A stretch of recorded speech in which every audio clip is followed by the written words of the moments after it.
Maior ídolo da história do Palmeiras, o carioca Ademir da Guia nasceu no berço do futebol e nunca mais ficou longe dos gramados. Começou a jogar cedo, com apenas 15 anos, assim como o pai, Domingos da Guia, que foi um dos maiores zagueiros da história. Ademir saiu do Bangu para se consagrar no Palmeiras e ainda hoje é considerado um dos mais geniais meio-campistas do futebol brasileiro. 5 vezes campeão nacional, 5 vezes campeão paulista, Ademir chegou à marca de 901 jogos e 153 gols marcados pelo Alviverde. Hoje, com 76 anos de idade, o Divino, como é conhecido, ainda bate um bolão. Nesta conversa, ele fala sobre a vida e a carreira, do carinho que tem pelos clubes pelos quais passou e do otimismo diante da seleção de Tite para a Copa do Mundo deste ano.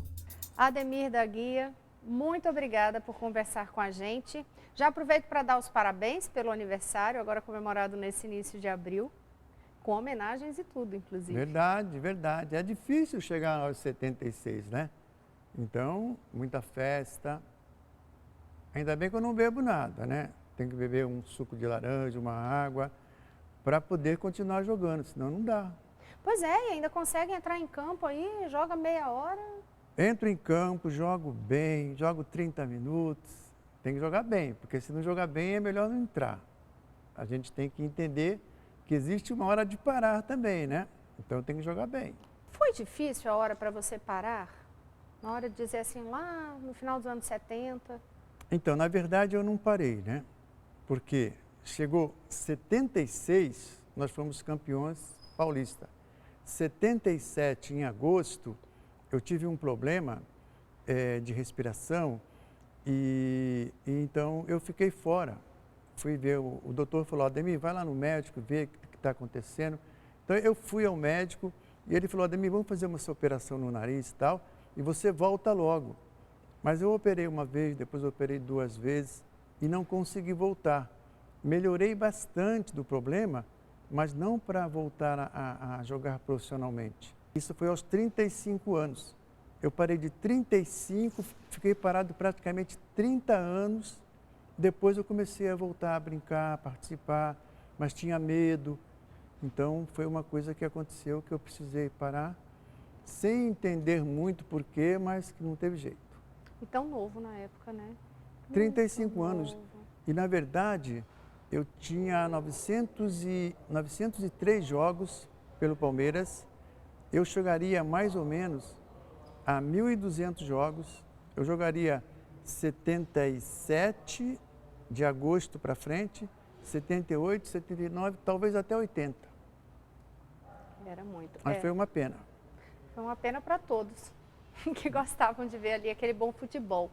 Agora, é interessante que aí eu vim fazer essa conversa contigo, eu vim ter essa conversa contigo num momento muito especial de novo, época de fim de campeonato em São Paulo. Quem, na sua opinião, de fato, fez a melhor campanha de 2018? Palmeiras fez a melhor campanha, montou uma equipe que, na verdade, ano passado, ela não deixou o torcedor satisfeito, mas esse ano melhorou bastante, trocou o técnico. A questão é, jogar com o Corinthians, contra o Corinthians, tem um gosto diferente mesmo para o jogador? Porque a torcida a gente não precisa nem perguntar, mas para o jogador, como é que é jogar com o Corinthians? Normalmente, desde a minha época, é uma semana diferente, uma semana em que você treina com mais vontade, uma semana que o torcedor vai mais no campo, assistir os treinos, mais gente cobrindo, e nos jogos tem mais torcedores. Então é tudo diferente a semana do Corinthians, o jogo do Corinthians, uma vitória contra o Corinthians, é tudo diferente, é tudo especial. Aí, obviamente, que para o torcedor corintiano sempre deve voltar aquela memória lá de 74, né? De 1974, quando vocês impuseram ali também uma derrota para o Corinthians, com título ali e com mais de 100 mil, acho que eram 120 mil pessoas em estádio. Exatamente, exatamente. Só que assim, 74, nós tínhamos uma vantagem, porque nós podíamos até perder, Porque nós tínhamos sido campeões de 72, brasileiro e paulista, né? 72. Tínhamos sido campeões de 73, bicampeão brasileiro. 74, estávamos nesta final contra o Corinthians. E o Corinthians vinha de uma fila de 20 anos, que tinha sido campeão em 54. Então, era importantíssimo para eles essa vitória. Inclusive, quando nós subimos no Morumbi, e eu olhei assim, acredito que tinha 80% de torcedores corintianos e 20% de torcedores palmeirenses. Nós tínhamos só uma fileira, porque, na verdade, se falava muito que o Corinthians sairia da fila nesses 20 anos. Mas o nosso time era muito bom. Nosso time tinha confiança, vinha jogando bem, vinha ganhando. Então, nós tínhamos a certeza de que nós iríamos jogar bem. É claro que você nunca tem uma certeza que você vai ganhar e vai ser campeão. Mas entramos tranquilo, vínhamos cumprindo o nosso trabalho assim normalmente. Então, seria mais uma vitória, não seria uma conquista impressionante como para eles seria. Então, eu acho que nesse ponto, nós levamos uma vantagem porque eles jogaram muito pressionados. Tem algum jogo que você diga assim, é o jogo mais importante da minha carreira? Olha, eu acho que esse jogo em 74 contra o Corinthians foi um jogo muito importante na minha carreira. Ter participado também em 74 da Copa do Mundo da Alemanha, num jogo que eu entrei jogando terceiro e quarto, foi muito importante porque era uma coisa que eu buscava muito, porque o meu pai tinha jogado em 38 na França. Então eram era pai e filho que tinham participado de Copa do Mundo. Então eu queria muito poder participar. Então eu acho que esses dois jogos foram jogos que a gente não esquece, né? Ficaram na memória realmente. É importante quando você cita essa questão da Copa, porque você entra justamente no último jogo, na disputa ali de terceiro lugar, né, que era a disputa de terceiro lugar. A imprensa mundial, inclusive, perguntando onde estava esse jogador que não tinha sido posto em campo ainda. Você se sente injustiçado até hoje? Injustiçado por não ter ido para o time titular? Você sabe que é diferente, porque quando você está convocado para uma Copa do Mundo, e você fica muito tempo sem jogar, você fica às vezes, por exemplo, um mês sem jogar, só treinando, e existem alguns amistosos, mas normalmente jogos titulares, então você fica totalmente fora de forma. Então aconteceu isso na Alemanha. Quando eu soube que ia jogar, na verdade, eu pensei, puxa, mas logo hoje que estou há 3 meses sem jogar, sem condição de conhecer os colegas, sem ritmo de jogo. E é um jogo que você tem que jogar bem. Você não pode jogar mal. Porque tem jogos que você pode jogar mal e os colegas jogam bem, então eles te ajudam e suprem aquele problema. Mas esse era um jogo que eu tinha que jogar bem, de qualquer maneira. E como fazer? Acreditar que a chance era aquela, não ia ter outra. Então, graças a Deus, eu consegui entrar e os colegas juntos, a gente conseguiu jogar bem. E ainda teve um problema que nós estávamos empatando de 0-0, nós podíamos realmente ganhar aquele jogo e o Zagallo me tirou. Mas ele tirou porque ele entendeu que tirando um meia e colocando um centroavante, ele podia ganhar o jogo. Mas aí aconteceu ao contrário, ele tirou o meia, colocou o centroavante, perdeu o jogo. E como explicar? Aí é uma coisa que às vezes o técnico tem que explicar. Para você ficou alguma mágoa em relação ao Zagallo? Não ficou mágoa, porque eu acho que o técnico, ele tem esse poder de escolher os jogadores. Ele tem o poder de colocar aquele que acha que são os melhores. Então, se ele coloca uma equipe que não é a melhor, às vezes ele pode ter esse problema de não ganhar. Então eu acho que nós estávamos lá, éramos 22, 23, todos juntos, unidos, mas só pode jogar 11. Agora, você faz alguma análise ou Qual é a ideia que você tem sobre as Copas anteriores, sobre não ter sido convocado? Quer dizer, por qual motivo? O que é que justifica? Porque todo mundo clamava para que Ademir da Guia estivesse ali nas Copas anteriores e você, nisso, foi absolutamente injustiçado. E não foi. Por que não foi? Quer dizer, o que é que acontecia que não havia essa convocação? Na verdade, nós tínhamos grandes jogadores naquela época da minha posição, da posição do Pelé. Tínhamos laterais muito bons. Nós tínhamos grandes jogadores. Então, eu acho assim, por exemplo, o Dirceu Lopes, que também era da minha posição. Tinha eu, tinha Rivelino, tinha Gerson, Dirceu. Então, éramos 4, 5 ou 6 meias que poderiam estar na Copa, poderiam jogar. Mas é como eu falo para você, depende muito do técnico, depende muito da maneira que ele quer que os jogadores joguem. Então, tem tudo isso, entendeu? Então, é uma escolha deles. Eu batalhava muito para ser convocado, mas sabia que não era fácil. Mas mágoa eu nunca tive, não. Eu sempre entendi que se você perdesse hoje, você poderia ganhar amanhã.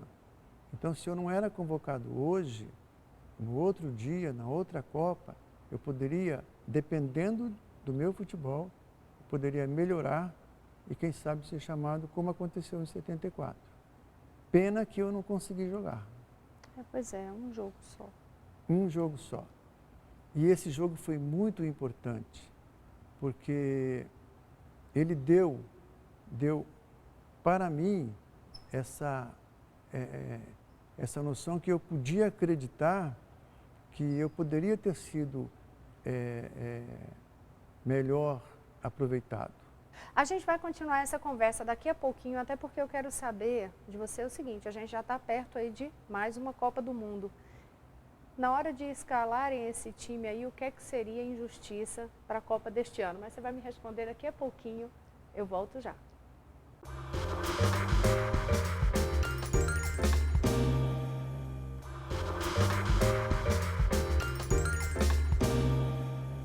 Estamos de volta. Hoje eu converso com o grande jogador Ademir da Guia. Ademir, no bloco anterior eu encerrei, a gente estava falando sobre a sua expectativa, a sua história com as Copas do Mundo e sobre as injustiças. E aí a minha pergunta é, a gente está aqui às vésperas da Copa do Mundo de 2018. O que é que seria uma injustiça em relação às convocações este ano? Olha, eu na verdade acho que essa equipe que vem jogando muito bem.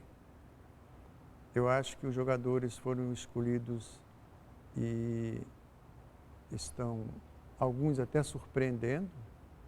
O Gabriel Jesus, por exemplo, nós vimos ele crescer aqui agora há pouco tempo e já está como titular da seleção, fazendo gols. Então, eu acredito que a nossa seleção ela vai ter um desempenho muito bom, tanto na defesa, meio do campo e o ataque. Só esperamos que o Neymar se recupere, né? Para que ele possa estar jogando bem. Talvez o frio seja um fator que vai prejudicar um pouco. A gente não sabe se vai ter muito frio, se já vai estar mais verão. Tomara que não tenha, o frio seja lá pelos 20 graus, mais ou menos, né? Que não é tão frio. Mas eu acredito que o Tite realmente conseguiu levar os jogadores que estão muito bem. É claro que, às vezes, aqui no campeonato das nossas cidades, né? Em São Paulo, Porto Alegre, surge algum jogador que mereça ser convocado, mas eu acredito que esses que estão já na seleção, que já fazem estão fazendo esses jogos já há vários meses, eles estão jogando bem, estão merecendo ser titulares. Talvez exista uma ou duas mudanças ainda, deve alguém que esteja jogando aqui, porque nós sabemos que a maioria são jogadores que estão na Europa, né? Mas eu acho que o Tite ele conseguiu reunir uma boa equipe, um bom elenco e acho que nós vamos chegar entre os 4, acho que nós chegamos fácil e E acredito sim que vamos para a final. Adeus fantasma do 7-1. Não, eu não vejo fantasma, não. É claro que o resultado 7-1 numa Copa é muito triste, né? Por exemplo, se o Madureira perde de 7-1, tem problema, né? Mas numa Copa, eu acho que realmente foi um momento em que teve aquele abalo, mas já passou, isso aí já ficou no passado. Eu acho que a gente tem que viver mais o presente é muito importante, né? O futebol é uma coisa muito dinâmica, ela passa muito rápido, então o que aconteceu a gente não sabe. E por falar em futebol passar muito rápido, hoje os jogadores também passam muito rapidamente pelos times, né? Muito diferentemente do seu caso, que foi ali praticamente jogador de um time só. Veio ali descoberto do Bangu, vem para o Palmeiras e fica no Palmeiras a vida toda. Exatamente. Como é que você avalia assim, essa facilidade de mudança de time, porque o seu coração não abala? Porque, na verdade, o que mudou foi a lei. Antigamente, por exemplo, quando eu cheguei no Bangu, o passe, existia um passe que pertencia ao Bangu. Então, por exemplo, houve uma proposta do Guarani que queria comprar o meu passe. Houve uma proposta do Barcelona que queria comprar o meu passe. Mas o Bangu entendeu que não queria vender. Quando teve a proposta do Palmeiras, eles se interessaram em vender. Então, o que aconteceu? Então, houve um acordo entre o jogador, o clube que queria comprar e o clube que queria vender, chegou num acordo. Hoje não. Hoje o jogador não tem mais esse tipo de compromisso. Ele faz um contrato de 1 ano, terminando o contrato ele pode ir, ou faz um contrato de 3 anos, ele pode sair. Então, hoje mudou a lei. A lei hoje favorece ao jogador que tem seu empresário, que já consegue um contrato às vezes lá em Tóquio, às vezes na China, às vezes na Europa, e o jogador, ele vai porque às vezes financeiramente é bom. Então, hoje em dia, não existe mais esse compromisso do atleta com o clube, como existia antigamente. Se não me engano, foi a Lei Pelé que mudou isso. É claro que, por exemplo, jogadores como o Luiz Pereira, como o Dudu, como eu, como o Eurico, como o Leão, o clube vendia o passe, o clube tinha uma condição financeira boa, o clube, aqui o Campeonato Paulista era um campeonato que era muito difícil porque os clubes tinham jogadores, os clubes tinham dinheiro para manter esses jogadores. E hoje já não tem mais. Mas você acha que conseguiria fazer esse troca-troca de camisa aí, sem sofrer, sem sentir no peito aí a ausência do seu Verdão, por exemplo, na hora de jogar? Se você não tiver um tempo para você se dedicar ao clube, ter um carinho pelo clube, você sai de um e vai para o outro. E aí vai para a Europa, aí vai para a China, aprende a falar chinês, casa com uma chinesa. E aí a vida muda.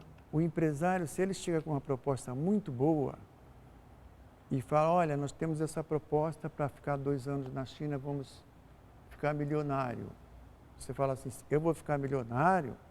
Vai. Aí você tem que ir embora. Então mudou totalmente essa concepção em que o jogador não tem mais como ficar no clube. Isso é bom ou é ruim?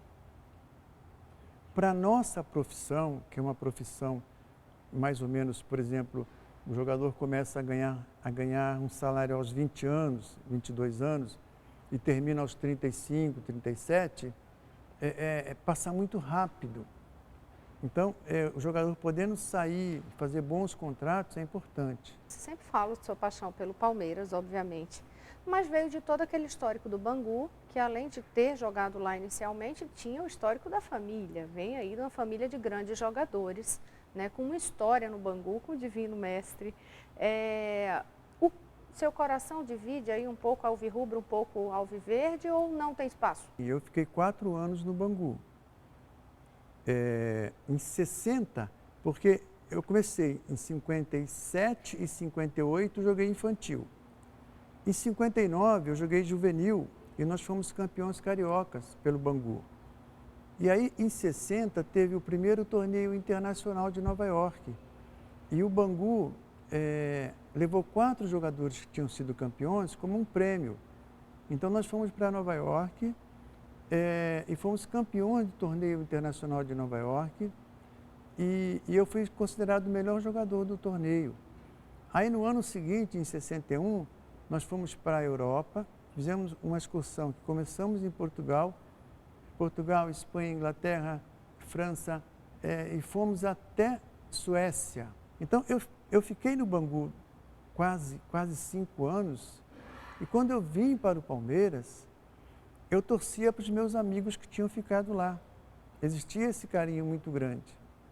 Torcia pelo Bangu e tal. Mas aí depois, os meus amigos também saíram do Bangu. E eu comecei a jogar no Palmeiras, ser campeão. Então mudou tudo. Agora, por exemplo, o Bangu fez aniversário, não sei se foi 113 anos, me convidaram, eu voltei lá em Bangu. Aí eu fui lá e eles pintaram no muro, os jogadores pintaram o meu pai, meu tio, eu. Estamos todos lá no muro do Bangu, uma homenagem que eles fizeram. E eu joguei lá contra o Flamengo. Fizeram um jogo de Master contra o Flamengo. Já pensou? Era muito difícil a gente ganhar do Flamengo naquela época. Ganhamos do Flamengo no Master. Oh. Mas uma homenagem linda que fizeram. Então, são coisas que a gente realmente fica no coração da gente, né? Esse carinho, tudo. Mas passa muito rápido.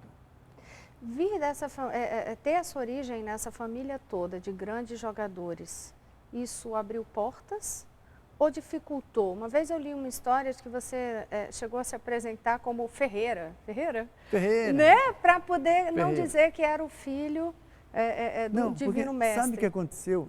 Quando eu fui no Bangu treinar, eu e um amigo meu, fomos treinar lá no Bangu a primeira vez e tal, e o técnico, ele tinha jogado com o meu pai, era muito amigo do meu pai.